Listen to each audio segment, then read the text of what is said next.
Hey, and welcome to our YouTube Live. This is Child of the Redwoods Live, where two former public school teachers who chose to homeschool their own children, which we will tell you about, share our views on education, parenting. We'll talk about Montessori. We'll talk about life. We'll talk about love, as always. Hi, I'm Aubrey Hargis. I'm David. Yes. So glad to have you here, whether you're watching us live or you're listening to the replay. So excited to have you here. Like Aubrey said, we're with Child of the Redwoods. We're here to kind of help you decide what kind of education you want to give your own children. So whether you're a homeschooling family like we are, or you are doing part-time schooling, or whatever your situation might be, we want to be there to kind of support you along the way, because we believe that education is a journey you take with your children, and the opportunities for learning start over every day. They really, really do. Yeah. In fact, that is the first thing I said to you this morning, isn't it? Could be. We were debriefing, and I said, well, I didn't say education is a journey we take with your children, but I did say, today is a new day. Let's start over. Mm-hmm. Yep. So that's how we started our day. And that's really a great way to start every day, to let yesterday's misses go and to push forward with your future plans. That's right. Lots of people are planning homeschooling right now. It's a really exciting time. It's been a really exciting time for David and I as well. It's back to school, at least here in the U.S. Yes, there's so much energy around this whole back to school, even though our children are definitely not back to school. And there's a homeschool tradition, I don't know if you know this, called the not back to school party. Yeah. So we'll talk about that a little bit later in this episode, because we have a couple topics to cover with you today. We actually went live 2 weeks ago, and YouTube stopped working in the middle of our talk. So we only caught the first 20 minutes. I think we went for about an hour and quarter. And we actually we're gonna go back, and we're actually gonna cover last time's topic as well, which was how to know when your child is ready for more lessons, more academics, more from you. And this time we're also going to be talking about another topic. We're going to talk about the start of the new school year and how to celebrate it and kind of get your year off to a great start. Some of the things that you can do to celebrate yourselves and your children as you go. Let's talk a little bit about some updates, because we've actually got a lot going on here at Child of the Redwoods and at home. We do.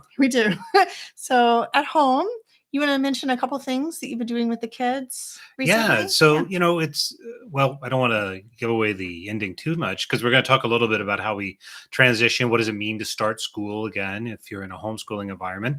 But for us, with our kids at the age they are, part of it means sort of resuming other classes and things like that, some of which might be outside the home, online or at a rec center or so forth. We have a variety of different places we use to supplement their educational experience, but it also for us kind of is a way to sort of think about starting a new topic. So we're going to be studying the history of the world with both boys. It's really mostly for our 15-year-old, because now he is high school age, and we're starting to look more at what the credits he needs in order to graduate, because he's thinking he might, wanting to go to college and getting a high school diploma.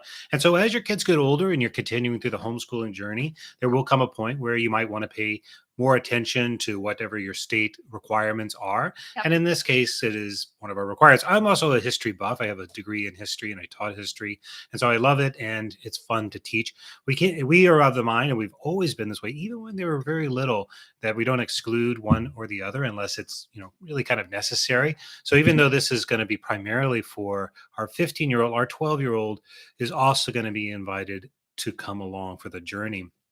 So about a couple books for it. We're going to go through it. Hope to do the whole of world history from prehistoric times through the modern age, just like you normally would in a traditional high school. And that'll be fun. We're also doing our literature study and continuing with that. That's also really great.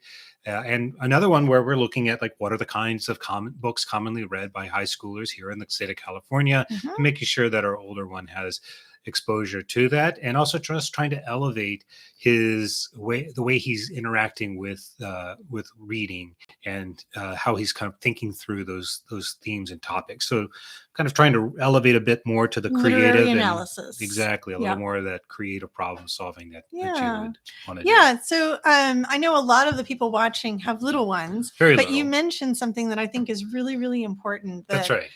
You said what we have done all along is we've never excluded our youngest from the lessons of the oldest. So we know a lot of you guys don't have a 15-year-old or a 12-year-old yet. A lot of you folks have really little ones, but I'm going to tell you for sure that that the kind of experience of let's say a 15 and a 12-year-old, it's not all that radically different in some ways from when they were 7 and 4 or 7 and 3. They're totally different planes of development. They're at different levels of readiness, but what the big one was doing, the little one was curious about, and kind of vice versa. And so part of what we're doing as a homeschooling family, and this is really the joy of homeschooling, I think, is that it becomes a really family-centered experience. It's not just about marching the one child through one set of curricula and the other child through another set, even though they will specialize in certain things and have certain needs they want to focus on developmentally or otherwise. We don't try and segregate that experience. We want it to be holistic. That's that kind of interdisciplinary learning to a whole nother level. And it's also that idea that we've talked about before, that the child is like a cup. It can hold only so much, and it's okay if you overfill it. It'll just overflow. That's right. And next time you get that lesson, they'll catch a little bit more. Yeah, and we talked about this earlier in our little workshop earlier this week. Yeah. Montessori is a spiral curriculum. So you're going to teach world history again and again and again and again and again. Right. Because it's crucial to have a myriad of experiences and different ways that we can engage with different subjects. Exactly. So this semester in particular, we are doing a lot more creative writing. So that's something that I've been planning for. So David's going to do a lot of history, and it's really better that way. I would be definitely doing a lot more like text read alouds than you would be doing. I'm sure you're going to be just like talking. Well, I've always been of the mind that the best teacher is often not the expert in it. Is that right? Yeah, because so I should be teaching history. Well, I did volunteer to teach math for that same reason. That's true. We trade off with math. Neither one of us are great at math. But yeah, what I've been doing is I went to my favorite source for used books, which is betterworldbooks.com. It's a fantastic resource because shipping is free, and it's just, I don't know, I just love ordering through them. It just makes me feel really good to purchase books used rather than new. And you used to could do that easily in the real world. You could, lots of these bookstores. We used to go to thrift stores all the time to look for books for homeschooling books for our kids. And these days, like used bookstores are getting really hard. Yeah, they're so hard to find. So I use Better World Books now, primarily, use some other sources as well, but Better World Books primarily. And so I've just been buying creative writing books out the wazoo. And most of them are very cheap, like $2 or $3 for these texts. And we're just going to be kind of dabbling around in creative writing, the three of us, and David included when he wants to participate in the writing. That's right. Or can't. So we get that question a lot. Like, we also do that too. Go ahead. We participate in each other's lessons a lot. Oh, yeah. That's right. So not all the time. Like sometimes you're giving a lesson and I really need to get some work done. So I'm downstairs like working. Yes. Or I'll take myself to the bedroom, and vice versa. Sometimes it's just easier to concentrate if everybody in the room is like engaged. And so if one of us is like not engaged or checked out, we usually will go downstairs or in the bedroom or something so that the people who are doing the lesson can really focus and concentrate and be paying attention. But often we'll be in the room together and we'll choose to participate in each other's lessons. That's something that we've really, I think, is a technique we've kind of developed along our homeschool journey. Yeah, for sure. Well, it goes with that idea that it's a journey you take with your children, and it's like a very, Our approach is very family centric. It's an important part of our life and how we approach life, and why we decided to homeschool. I was going to say the other piece, because we get questions a lot, like how do you balance the time? And that is actually one of the ways that we do it. We're lucky to be in a position where we both, obviously we work from home because it's a home business. So we're here, and But we didn't always. No, we didn't always, but we trade off, Yeah. right? So kind of having somebody who's the designated person in charge. So she's, you're in charge of doing the creative writing for this time, and I'm in charge of doing the other thing. And we don't hold that fast. Like, it's not like I will never teach a history lesson. No, you taught math the other day. Yeah, I taught math the other day. Busy. Usually you do math with our youngest, and so it's a negotiation, right? You kind of have your rules, and like, I'm going to do this or I'm going to do that, but then you then have to be flexible. And again, it's just about that family centric approach. Like the schedule, the book, the whatever shouldn't dominate. It should be really driven by what's right and appropriate for your family.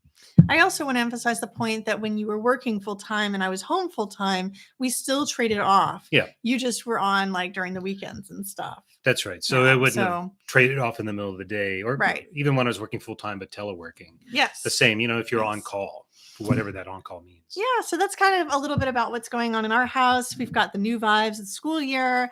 Our classes, our kids' class, they're enrolled in some online classes, some in-person classes. We teach certain subjects, and then there's lots of time for them to be out in nature with friends as well. And it's just becoming fall. It's my favorite time of year, and just it's nice to kind of feel the rhythm.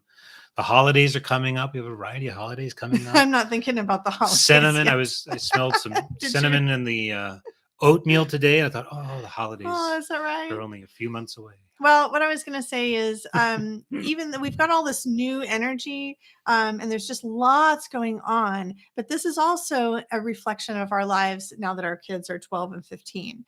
Back when our children were very, very little, they didn't attend any outside classes. I know there's a lot of pressure to do that. Sign your kids up for soccer and gymnastics and, all the things. But when they were little, they really didn't attend any classes. They were just home. Yeah. And our lives were much slower. So the beginning of the new school year was a little bit different when they were younger too. That's right. Yeah, it was a much slower entryway in.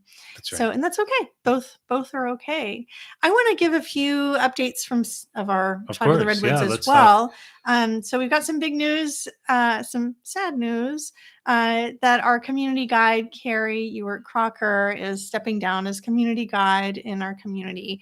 She's going to continue to work with us in some other respects, but we don't know how much. And she's just stepping back to take care of health and family and for personal reasons. It has nothing to do with Child of the Redwoods. Yeah. But it is sad for us. I particular this time of year, I'm about to teach our foundation courses. And so there's a lot of momentum there, and I'm just really missing her. Well, she's been part of the journey for a long time too. So it's sad, but it's also important that a person takes the time to heal and prioritize their health and their well-being and what's right for their family. That's always paramount. So, but I know we'll continue to collaborate. She's a great asset to the Montessori community. She's amazing. It's been such a blessing so far for anything that she has given us of her time or her energy. I've just been so blessed. Yeah. Hi, Sabina. Hi, Joy. Hi, Thansila. Nice. Yes, I know. Love to Carrie. She is wonderful. She is just a gem. And I've said all along to David, I've been like, there will come a time when Carrie won't be able to work with us in this capacity. And I know it will happen. And I'm already sad about it. Like even when she just first started working, because it's just really rare when you get somebody who is so incredibly knowledgeable about Montessori to take this kind of journey with you in your business. That's right. So anyway, that is kind of going on at Child of the Redwoods. The other thing is that it's for those of you who haven't and are on the fence about enrolling, now is the time to act. Yeah. The 2 foundation courses start next week or the week after. So next week is primary, Homeschool the Redwoods primary. That's 2.5 to 6. That's the focus area. Teaches the foundations how to do it. It's an 8-week intensive. You get plus if you sign up, you get access to the community through the end of the year. And that starts on Monday, I think, is orientation. So Enrollment ends very, very, very soon. Go to childoftheredwoods.com to get that information. You can also make a note if you've got an older one, you've got a 6 to 9. We have our foundation course, the Homeschool of Redwoods Lower Elementary. Yep. And that also, sales are ending on that next week as well. That kicks off on September 2nd. So we looked at our calendar earlier this year and we just decided, you know what? These are foundation courses. We're going to turn them on at the same time and just get everybody going the same week. That's right. So that's been kind of a mixed blessing, is like we're trying to do double enrollment. But it's also really exciting. I know we've got a lot of people, some people are even participating in both programs. Absolutely. Which you totally can do, because Homeschool of the Redwoods Primary is an 8-week intensive. And so that's like a big 2-month crunch, but lower elementary is a slow unfolding of a whole 9 months. You get 9 months of coaching and a year of community, and you get lifetime access to the material. So we have people, for both. So people, it's really kind of a lifelong journey. So if you're interested in those, your time is running out, head on over. We have payment plans as well as one-time. Like I said, lifetime access to the core content. If you don't make it into lower L, we will reopen enrollment again in January. So you do have to wait a little bit if you've got a 5.5-year-old or older and you're interested. Or if you're interested in primary, that one we continue to let enrollments in. If you've got an 18-month-old, don't feel like you have to take this session. We'll run that also again in the spring. So love to have you there. And we also have Constellation, but that's ongoing enrollment. It's the foundations that are really closing. So don't miss out if you're interested in those. Yes. And if you have questions about those, you're welcome to ask us in the chat. We're going to email hello at email hello. I know I have a list of people who have emailed right now, and I am working through them today. Yep. And I have reserved a big chunk of my time today and the rest of this week to be working on that, because I know that it's really hard to make this kind of an investment in your time and your money. And you want to make sure that it's the right thing for you and your child. So if you have questions, please feel free to email. Absolutely right. All right. So let's talk about that start of the school year. We kind of touched in there a little bit, talking about kind of what's going on with us. Some of the fun things that I think have mentioned is this whole concept of not back to school. It's like this little subversive,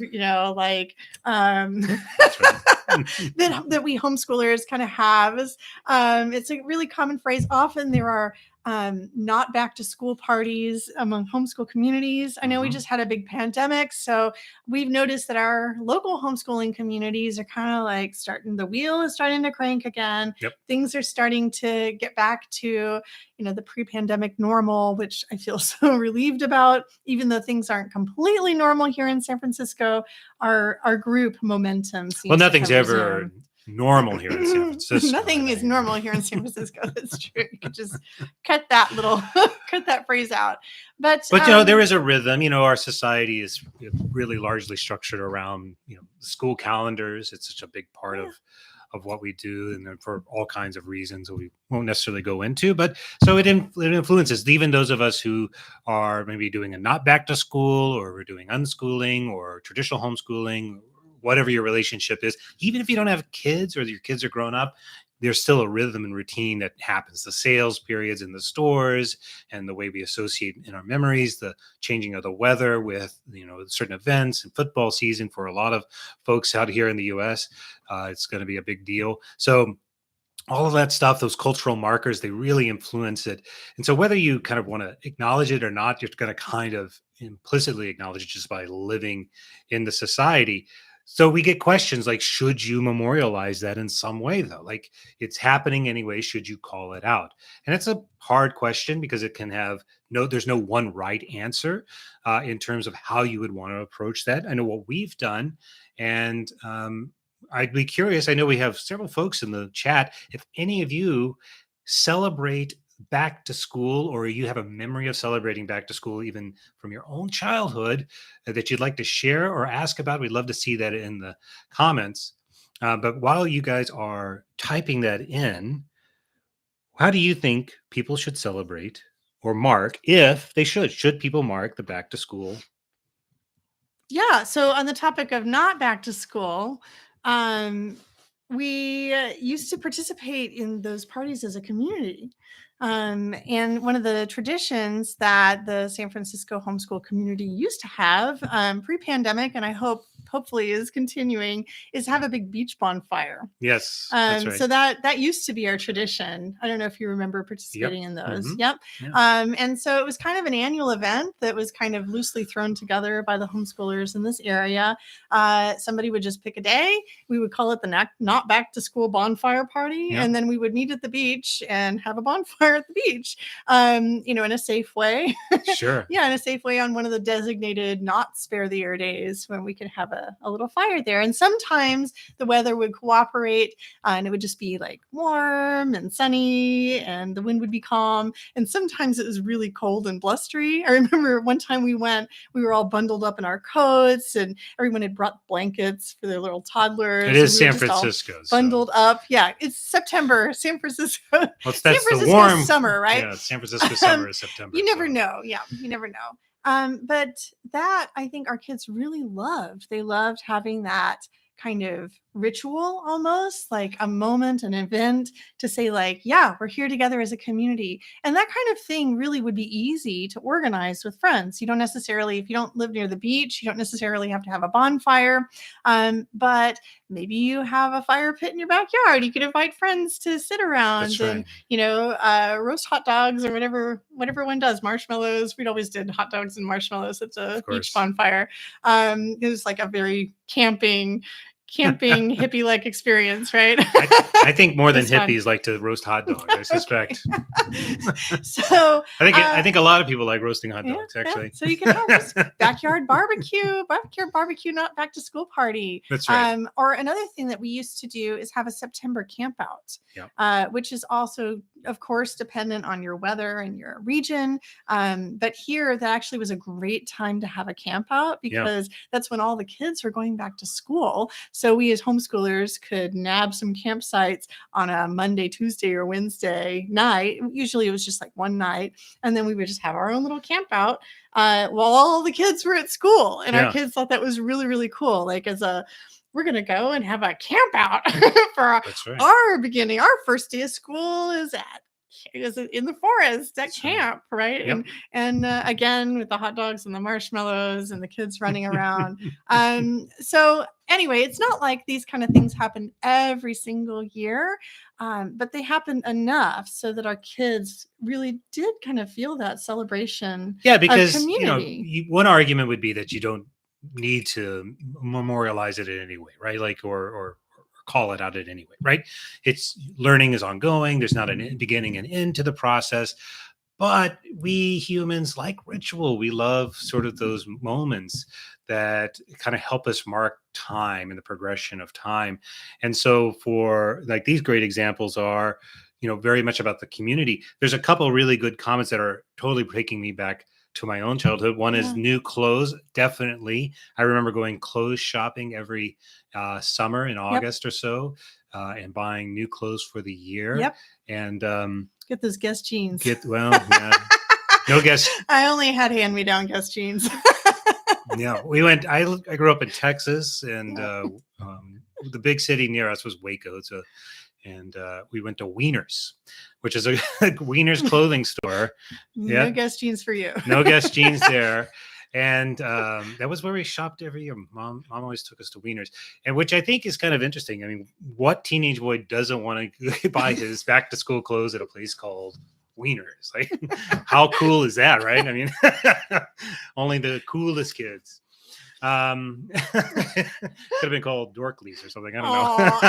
I would get a big load of hand-me-downs from my cousin who was my age, but I don't know, she was 6 months older. Yeah. And just with the different body types. So she was always like a size bigger than I was. And I would just get all her hand-me-downs. And they're in the Guess jeans. Yes. In the pile. Yeah. But it's a great experience. And then somebody else put stationery. Trapper keepers. I'm a child of the 80s, so stickers and trapper keepers, I guess those things have kind of actually come back as a bit of a resurgence, but totally, notebooks, spiral notebooks, pens. So something I really love doing with the kids, we did two things when they were younger, especially. So there's there's like two great things that I love to buy at the beginning of every school year. And one is all the school supplies, but not when everybody else was buying them. Mhm. We would go after Oh, during yeah. the big after the back to school That's sale, right. and we just get a whole bunch of cheap stuff because we didn't need to have everything ready for the first day of school. That was the school system was, Yeah, it sets this. having, right? We could designate our own first day of school later in September or whenever we wanted. And so we would kind of make this part of our, like, yes, let's get ready and let's go to Michael's art supply store or Target. Yeah, buying something. We did it and this we year, would but go- even we like the did, kids are yeah. older, so you bought Yeah. clipboards. Our oldest is in a drawing class, and all of his supplies came in these great big boxes. Oh, yeah. We It was ordered it online very- this year. Yeah, it's very Yeah. exciting. Yeah, Yeah, so it was very exciting. yeah, it's fun. So absolutely, even if you're homeschooling, kids are younger or older, those are fun experiences that you might remember, buying clothes, buying, school supplies and things like that. You can still do that, and those make great memories Mhm. as a way to kick off. And then like we talked about with the beach, and I see Gemma, you made a comment in here about visiting Aw. Jurassic Coast, which sounds awesome. Ooh, fun. And a perfect fit. I'm not sure what Jurassic Coast is, but it seems like it would go with the first grade lesson or the second grade lesson for sure. And that's great, like a great kickoff, like a back to school field trip or holiday event or something like that. Speaking of kids being back in school, if you could schedule a little family vacation for like the end of August or beginning of September too, sometimes you can get good deals because the kids are all back in school and the places are much less crowded. So Absolutely. it can be really fun to take a little family vacation. Yeah, if you can shift your time a little bit, Mhm. you're not in that rush to go to Disneyland in August before it's too late. You can go in September when it's empty. I always tell David, even when he was working, it would be like, we have to schedule our family events like for September and May before the kids get out of That's right. school or after, because I don't like to deal with crowds.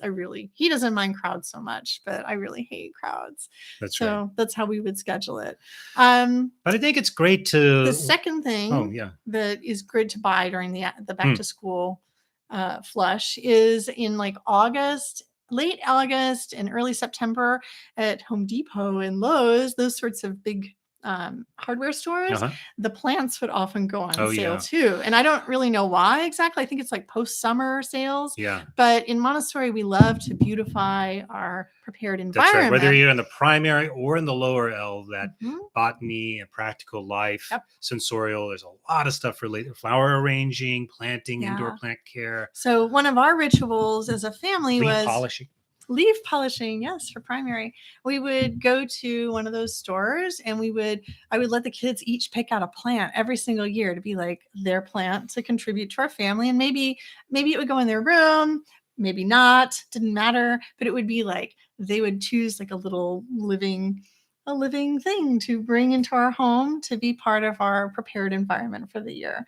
And we did that every single year. That's right. And so this is actually a great time to go. The plants are usually discounted at this time of year. So I love that about it. And there's just something so fun about going to one of those big hardware stores and coming out with a big cart full of like a palm tree and the big ficus. Oh, I love ficus trees. We still have a ficus tree in our kitchen. That's right. One of those, I guess it's technically a bush, but we still have it. It's been going for years. Yeah. They are very durable. They don't need a ton of sunlight.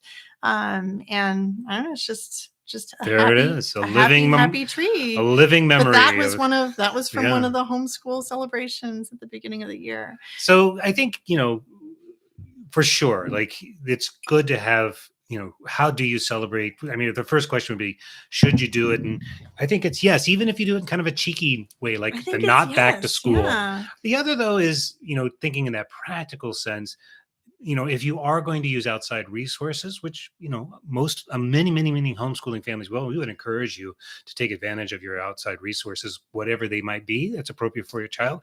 But if you're going to use rec centers, library programs, museum programs, after school programs that are open to others in the community, a lot of those are designed around a school schedule, even if you're not following that traditional school schedule. So there can be a natural start and stop to that. I mean, taking a karate class, sometimes the way that their schedule they'll accommodate the children's school schedules within their own lesson schedule. So even if you're not following it, other businesses or groups might. So it's also helpful from like a timekeeping or a calendaring or scheduling perspective to sort of think about the kickoff to school, because they would really coincide.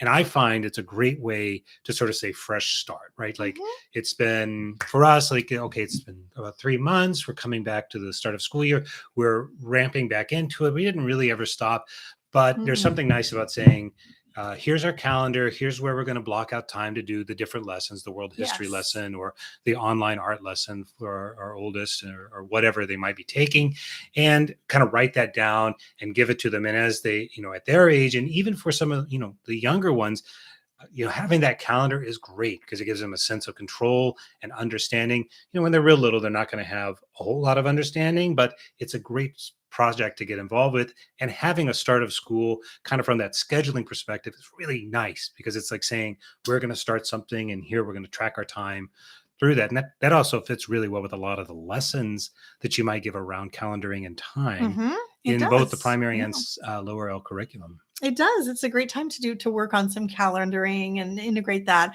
I know in our community, we've been seeing a lot of people posting pictures of their calendars. And generally, when you think about calendar time, when I go online, I don't usually like just a ton of that calendar stuff that's pre-made. Maybe it's a personal preference. There's nothing necessarily wrong with it. I don't know. I really like to DIY that personally, or just go with something kind of more simple and small. I think a lot of those pre-made calendars are designed for big classroom experiences, so that 20 to 30 kids can see the calendar at the same time, and the teacher's kind of managing it. And I think that at home, you don't necessarily need such a big, bright display. But kids, small those things can appeal to kids. So they can. It's not to say that I wouldn't necessarily do it. I mean, I think, but you're absolutely right. I was saying it's my personal, it's just my personal preference. So. Right. Totally. Yeah. So we have, for those folks who are with us in Constellation, we had a planning session, like planning for the year, and we included some linear calendars. Seen some really cool photos of folks using those linear calendars at home, like printing them out using the little icons. That's great for all kind of different ages. So there's lots of fun stuff, and those can get actually pretty big. And that's an example of where it can be scaled to the home, but can also be grand, and that can be really captivating to a child. So lots of fun stuff. And again, back to school time is a nice way to kind of start to maybe mark the beginning of something like a season almost. Yeah. So yes, definitely the answer is yes. Celebrate. Those of us who are studying lower elementary would recognize that as a fundamental need of humans, we have a need to celebrate things, and we have a need for ritual to mark events and time. And so you might think about, if you don't right now have a tradition that for your family at the school time of year, some specific things that you might enjoy doing, that you might want to make a habit of, a special park that you go to celebrate. Going to the Jurassic Coast. Doing a little shopping. Yes, the Jurassic Coast. Buying some new clothes. Yeah. So it doesn't have to be very big. I also wanted to say that I see every single year around this time gorgeous pictures of children with, little posters and things that says first year school or whatever. And I think that sometimes we can get caught up in the idea of making something super perfect for our kids to remember by and memorialize. And I think that can be a really nice tradition to take a photo, but it doesn't have to be, it just doesn't have to be picture perfect for it to be authentic and genuine to your children. That's right. So do it if you want, but don't feel obligated like you have to share something on social media to prove that you're a homeschooler. That's right. We have actually never done that. We've never taken kids. We've never done first day of school pictures ever. And in lieu of, we do all these other things. We have these other traditions. That's how our kids know, but they don't have cute little first day of school photos. So don't feel like you have to keep up with. But you may do it. I mean, my mother loved to take photos. You can go to my mother's house and you'll see a progression of photos from when I was 5 through, I Sure don't know, can. like, next to my sister as she entered the picture. And Yes. like, it's like a time lapse as you walk down the hall. I think she would have done that whether we were Yeah. homeschooled or regular public school like we were, or Agreed. whatever. It's just Yeah. her thing. She loved it. For us, we had kind of have a different approach, and but that's the beauty of it with homeschooling. You can pick what's right. Don't feel under that obligation. Celebrate it in the way that is right for your family, but celebrate it. It's fun. It also brings the joy to learning. Like, it's a fun thing. We're going to involve ourselves in some new kind of activities. Yeah. All right, let's talk about our second topic, which we missed last week. Yep. And this will kind of wrap us up for the session today. So we wanted to talk about how to know when your child is ready for more, like more lessons, more academics, more from you. I'm getting a lot of emails right now about parents who say my child is really academically gifted and I feel like they might be bored, or my child really just seems like they want more, but I don't have the Montessori knowledge to give them, or there's a great daycare, but I'm just not really feeling like they're getting what they need academically. So it's a really hard question. And I just get this question a whole lot. So I thought we would kind of talk about it a little bit. Yeah, especially since we talked about it last time and no one got to hear it except for us. That's right. What a waste. But yeah, no, it's a really timely question. It goes along with the idea of, kicking off something, which implies the end of something. So something has ended, so something new is starting. So summer is ending and school is starting, or this academic topic is ending and this one is starting. And sometimes we mark that with a calendar, like, okay, it's September and that's back to school time for whatever in our society. But other things aren't, right? And in fact, with learning, it almost never is calendar driven, right? It's so varied. Even 3 children in a going through the same experience aren't going to develop and grasp ideas at the same time. So how do you know when it's time to end one thing and start the next? When do you make that transition? Super difficult, but there are ways that you can do it that Montessori can help us work through. Yeah. So I think one of the things that I would say is that trained teachers actually don't know either when children are exactly ready for more. There's something about it that's kind of a hit and miss. If you get that gut instinct inside and you're thinking, they seem to be behaving in this way. I get this feeling that they might need more of this particular subject or this kind of lesson. You can feel free to go give it a try and see. And your child will definitely tell you if it's going to be a win or not. They may not tell you with words, but they will tell you somehow, right? Right. I mean, they might tell you with their body language, but they will definitely tell you. Yes. And sometimes they'll tell you outright with their words. So, it just really depends on the child, and their age and the situation. But with a little toddler, say you get the feeling like, ooh, my child suddenly became interested in letters. Maybe they're ready to learn to read. You give a 3-period lesson on one of the letters, and bloop. It's, your child doesn't care.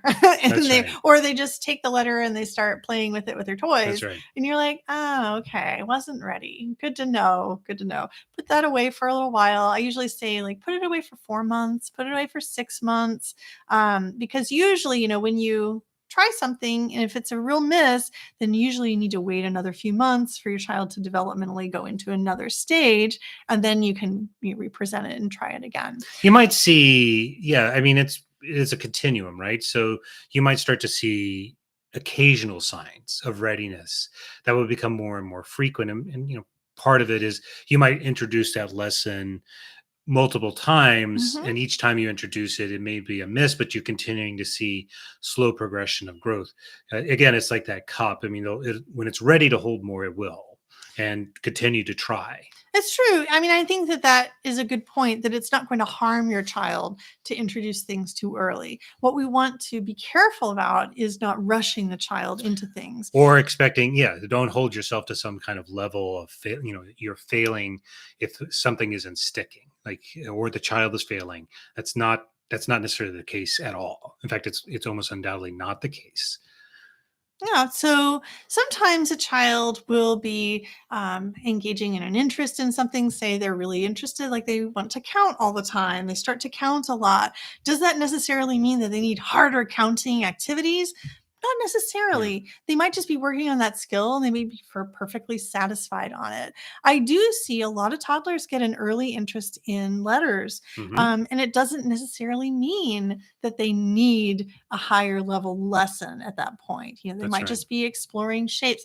A lot of times, toddlers are learning to visually discriminate between forms. And this is something that's very normal and natural for them. They're looking at two different kinds of chairs and they are noticing the differences between them. And they're noting that they are still called chair, even though they look a little bit different from each other. They're Hmm. noticing the qualities of them, and also the differences between them. And they're going to do that with letters as well, because there's going to be letters in environmental print. So Hmm. just because they become interested in noticing the differences between doesn't necessarily mean that you're not doing your job and that they need more for you at that time. In Montessori, we tend to wait more. We tend to say, okay, interesting, we'll observe that. And that's actually one of the ways you can tell if they need more or not, is by observing. If the child seems like happy to just be exploring in the way that they're exploring, there may not be a necessity for you to need to go deeper in that moment for them if they're just like really repeating a skill and really just into it. Hmm. And I think a lot of times we might see a child really into something in particular and think, aha, they need more from me. They might not need more from you. That's right. They often, I have noticed that children will let you know when they need more. So sometimes they can do this verbally. If they're old enough, they'll actually say, I'm ready to start learning how to write my name. And you're like, okay, let's do it right now. Let's sit down and have this writing lesson and teach you how to write your name. And that could happen at any age, depending on your child's interests and their feelings about their own ability level, which Hmm. we should respect. But sometimes children are just kind of bumbling around, exploring their toys, Hmm. engaging in skills, and they're doing just fine. And unless there's some kind of impetus that tells us, like, ooh, the child really seems receptive to this thing in particular, I'll give it a try and give a little lesson. Sometimes it takes off. Yep. The child really likes it, and then we want to give them more. That's how we know, yes, we tried it and we gave them That's right. more, then they You liked saw it. those little signs of Mhm. readiness. You tried it. This time it takes off. Oops. Yeah. So I think we can observe them for signs of continued curiosity. If the child is just passive and happy to do something, it's okay to just let them be. But if the child is like, seems kind of curious or maybe even frustrated or, wanting to engage, get you engaged in that thing, often they'll come to you and they'll be like, mommy, come here, come here. I have Hmm. to show you this. I have to show you this. And they get very, very intense. And then you come over and you're like, oh, what is it that you have to show me? And then they'll try to point at it or describe it. And if they're too little to talk about it, then they'll probably just point or, you could be observing what they're doing. Hmm. But if they're old, if they get to be about age 4 or so, most kids will start to tell you actually if they, are super curious about something or super into something. Hmm. And that is a time when you can say, hey, did you want to learn more about this particular thing, and, Hmm. and get that engagement from them? Hmm. And often they'll say, yeah, I want to learn how to do this. And then you can start your lessons and Well, say, this is the great. value of the prepared environment, right? Hmm. That by having these materials out and available in your home or your classroom, but in our case, in your home, Hmm.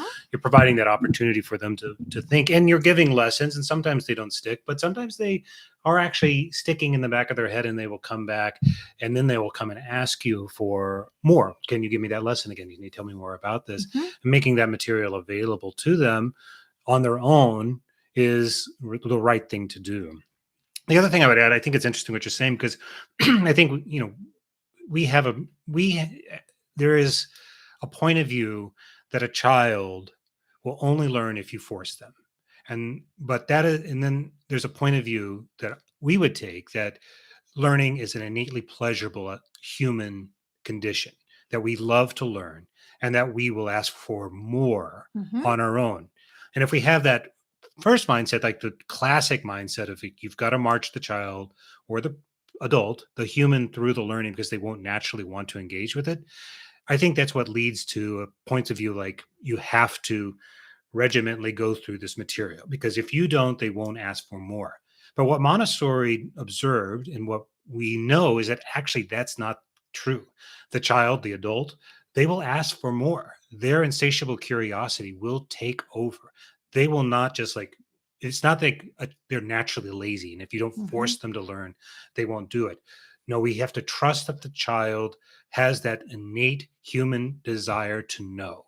Montessori herself observed this in the most dramatic ways, and we continue to observe it, Mhm. right? So you prepare the environment, you give them the opportunity, and you trust that the child will take that opportunity to learn because it's a human condition. And we don't come with the expectation that if we're not giving it to them, they're not going to do it. And therefore, we have to force them to try it. And if we don't do that, then we're being delinquent. It's just a matter of perspective at the end of the day. What do you believe about learning? Do you believe that you have to force somebody to learn, or do you believe that it's a joyful thing? If you believe it's a joyful thing, as we do, then of course you're going to see them come to that. Yeah, so I guess I would also say that you might think about the ways that you are get curious about things and your own drive to know more. So, David's point about they will ask or they will express curiosity, I think is so true for us. I was thinking as he was talking about the last time I was browsing on the internet, and I was reading a book. I was reading a hands-on paper book, and it mentioned certain authors, who had proposed other ideas. And then I just had to know who those other authors were. So I Googled them right away. And then that Googling, of course, led me to down a little rabbit hole. But it's a delightful rabbit hole. And so it is, as adults, I think we can take those little internet searches and we already know the joy of like That's right. those little internet rabbit hole searches, but our children are actually doing that with concrete materials. It's just, but it must feel the same to them, like joyful and exciting, and like you Totally. gotta know right. You gotta know more. That's right. You're putting together pieces of a puzzle. I think that might be also kind of why we like those mystery shows, Hmm. or the shows about tragedy where Hmm. something was discovered, or Hmm. because there's a hook, and then we just have to know what happened, That's right. and we won't stop listening. We get really super focused and engaged until we've heard the end of that story, and then we might be mulling over it. If you're me, you'll kind of obsess over it for the next week or two That's and want right. to Google everything you can about it. Now, what I'll say on this, because this is all true, but we as humans have limited time. So Yeah.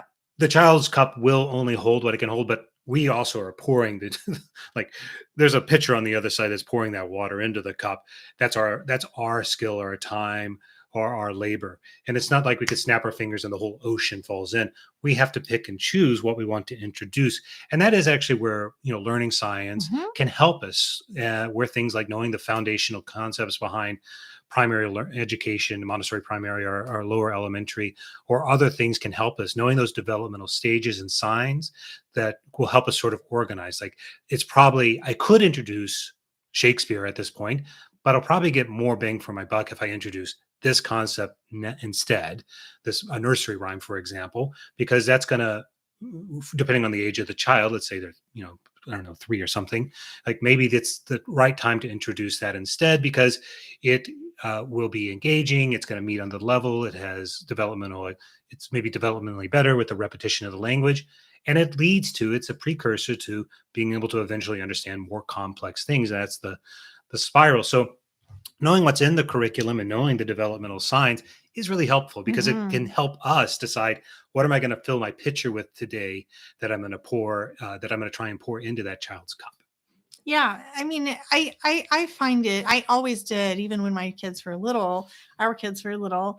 Having some physical resources of lessons, Hmm. of concepts that they would be ready, to explore next. And I had a lot of resources at my fingertips, partly because I had teaching experience with Hmm. kindergartners, so I didn't necessarily know exactly what it was going to be like to teach a 3-year-old, but I knew very, very well what it was like to teach a 5-year-old. Yeah, And so I had a list, basically like a curriculum, a pretty solid curriculum of subjects, Montessori concrete lessons that I knew worked for the 5-year-olds in my kindergarten hmm, classrooms. And I knew that what I was doing before would kind of build them up to that and that that's they would right. eventually get there.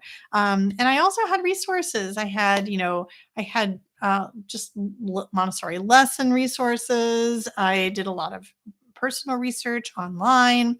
I had Maria Montessori's books to guide Yep. philosophically. So, it's not that you don't need a guide. You can just look at your child's curiosity and say, they seem to be wanting more of this.